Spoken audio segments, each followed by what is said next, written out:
Como não sentir inveja da Suécia? Os caras têm um país bacana, tudo funciona direitinho, educação, saúde, eles têm uma boa renda per capita, andam fechando presídios por falta de prisioneiros. E além disso, os caras são campeões de competição de biquíni, com mulheres lindíssimas. Como não sentir inveja da Suécia? Vamos ser sinceros. Se eu fosse socialista e quisesse vender socialismo para os outros, eu também ia querer dizer que a Suécia é um modelo socialista a ser seguido. Mas será que isso é verdade? O socialismo é o que faz da Suécia um país tão legal?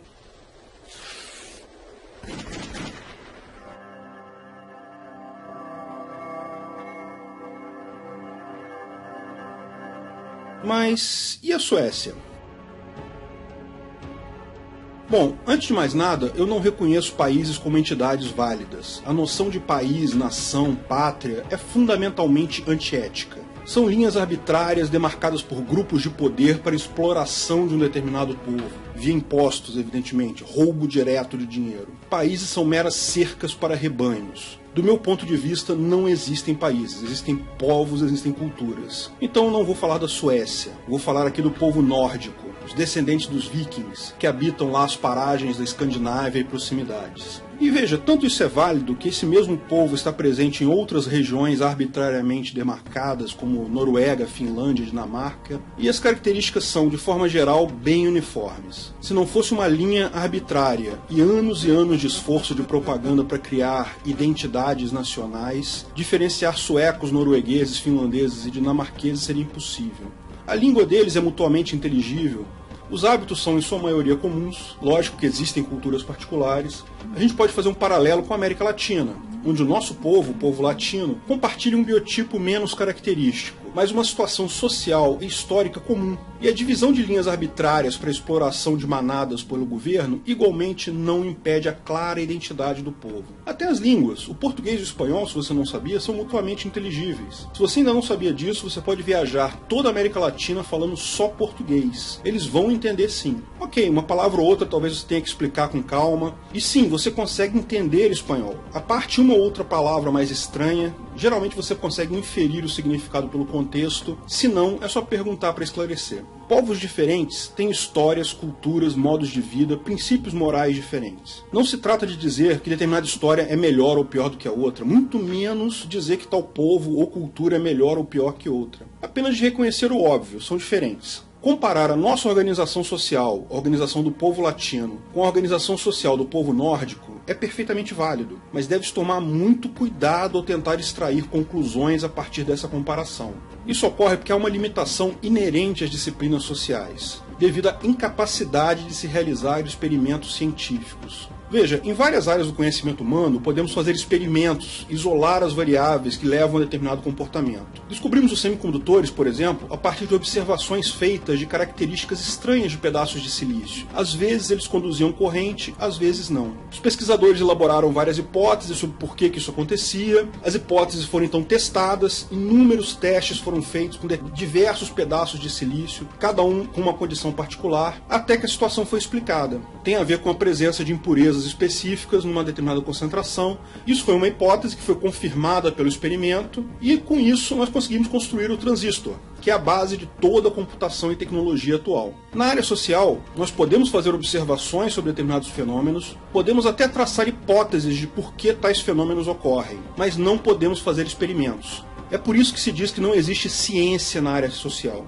Ciência, por definição, prevê método científico: observação, hipótese, experimento, resultado. As duas primeiras partes, ok, mas as duas últimas não são possíveis. Não tem como você criar 100 povos nórdicos na exata mesma região e nas mesmas condições, experimentar mudar uma coisinha em 50 deles e deixar os outros 50 sem mexer nada e verificar se aquela hipótese procede ou não. Vocês já ouviram o argumento esquerdista de praxeologia não é ciência? Nenhuma hipótese na área social pode ser testada diretamente, portanto não pode ser submetida ao método científico, portanto não é ciência. Nem a praxeologia, nem nenhuma outra teoria, sistematização ou hipótese da área social e econômica jamais será ciência. Há coisas que se aproximam bastante de um experimento, sim. Por exemplo, a experiência da Alemanha comunista no pós-guerra. O mesmo povo, em uma situação muito similar, mesma língua, mesma cultura, mesma economia, foi dividido ao meio. Metade no regime comunista, metade no regime capitalista. Viveram assim por 50 anos. O resultado dessa experiência todos nós vimos com a queda do Muro de Berlim em 89. Ainda que não seja um experimento adequado do ponto de vista científico, é o mais próximo que chegamos disso na área social. E o resultado todo mundo sabe qual foi, embora alguns prefiram ignorar isso. Mas repare que mesmo não sendo uma ciência, no sentido estrito do termo, há forma de tecer hipóteses e, se não comprovar cientificamente, ao menos verificar que são sólidas pelo uso de estatística e covariância. Se uma causa leva a uma consequência, deve haver correlação entre essas variáveis. Sempre que vemos a causa, em qualquer grupo social, devemos notar também a consequência. Veja, a praxeologia não é ciência, mas é uma teoria muito bem construída e que se mostra extremamente válida sempre que verificada por meios estatísticos adequados. Sua base teórica é perfeita e deduz claramente o libertarianismo como a melhor organização social. Alguns lembram, eventualmente, que nem todas as pessoas agem de forma racional, o que é um princípio da praxeologia. E isso é claro, é um fato.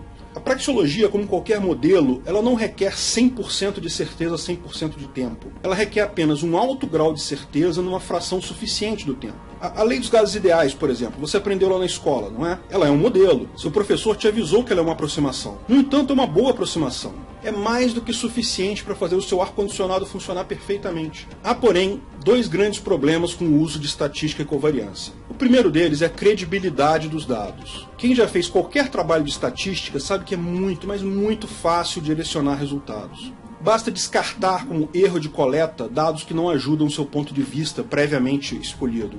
Há dezenas de outras maneiras de fraudar sem deixar rastros. Se o instituto ou a equipe que coletou os dados não for isento e confiável, a estatística não vale nada. Além disso, há o problema da interpretação dos dados. O uso isolado de covariância pode levar a absurdos. Você sabia que há uma covariância inversa entre o número de piratas e o aquecimento global quase perfeita? Podemos então dizer que o fato do número de piratas ter diminuído é a causa do aquecimento global? Lógico que não, porque não há mecanismo, não há porquê, não há lógica nessa relação. Se não há um mecanismo lógico, dedutivo, pode ser mera coincidência pontual ou podem ser duas consequências da mesma causa. Portanto, temos que ser cuidadosos quando tecemos hipóteses sociais. Sim, os países nórdicos estão bem de vida. São povos ricos e convivem com governos exploradores que cobram altos impostos. Isso quer dizer que estão bem de vida por causa dos impostos? Altos impostos devem levar a um bem-estar social? Poucos pontos não definem covariância. É preciso um grande número de pontos para testar a covariância de forma adequada. E quando pegamos vários países, vemos que não há essa covariância. Há dezenas de países com altos impostos e baixa riqueza. Por exemplo, no nosso caso. E há dezenas de casos de países com baixos impostos e alta qualidade de vida. Então você pode achar o que quiser, mas altos impostos jamais seriam causa de bem-estar social. Mas, se não é essa a explicação para o povo nórdico ter altos impostos e bom nível de riqueza, então qual é a explicação para isso? Vemos que eles já foram muito miseráveis no passado. Tiveram a sorte de sofrer reformas liberais no século XIX, experimentaram um longo período de laissez-faire, liberalismo econômico extremo, entre 1870 e 1950. Época em que a riqueza do povo cresceu muito. As pessoas esquecem que esse aumento de impostos da Suécia é relativamente recente. Começou timidamente em 1950, mas só se acentuou em 1970. Antes disso, baixos impostos, liberdade econômica e social eram a regra. E de fato, de forma não surpreendente, depois do aumento de impostos, a Suécia estagnou. Ela chegou a ser a quarta economia do mundo meados do século passado. Com o aumento de gastos, com o tal do welfare state, estado do bem-estar social, o país caminhou rapidamente para a ruína. Na década de 80, experimentou a chamada Grande Depressão Sueca, em que a inflação chegou a 16% e a coroa sueca despencou. Mas ela se recuperou disso. Sabe como? Com o liberalismo, recuando em sua política de impostos da década de 70, diminuindo o estado do bem-estar social. Hoje, os impostos não são mais tão grandes quanto foram na década de 70. A liberdade econômica aumentou e há menos regulamentação. Eles ainda têm dificuldades, porque não retornaram ao liberalismo pleno, mas estão melhores hoje porque recuaram na sua política socialista. Comparar a organização social de povos diferentes para extrair recomendações de medidas sociais não é algo simples de fazer, nem totalmente imune a fatores desconhecidos, imprecisões nas estatísticas ou pura e simples manipulação de dados. Se há algo que podemos extrair da comparação entre a organização social de povos diferentes, olhando ao longo da história para vários países e vários momentos da história, é que quanto mais liberdade, quanto mais individualismo, mais motivos as pessoas têm para se esforçar e produzir riqueza. E é o esforço pessoal que gera riqueza. Não há geração de riqueza em máfias, quadrilhas e governos. O caminho que nós latinos devemos trilhar, que é o mesmo caminho que o povo nórdico também deve trilhar, é lutar pelo fim da exploração humana, pelo fim de governos, pelo anarcocapitalismo. Se você gostou do vídeo, não esqueça de curtir e compartilhar. Clique no logo do canal para assinar e ser avisado de novos vídeos. Quer saber mais sobre o assunto? Veja um desses vídeos que selecionamos para você. Se quiser contribuir com o canal, ajudar na divulgação do anarcocapitalismo, veja na descrição do vídeo de que formas você pode fazer isso.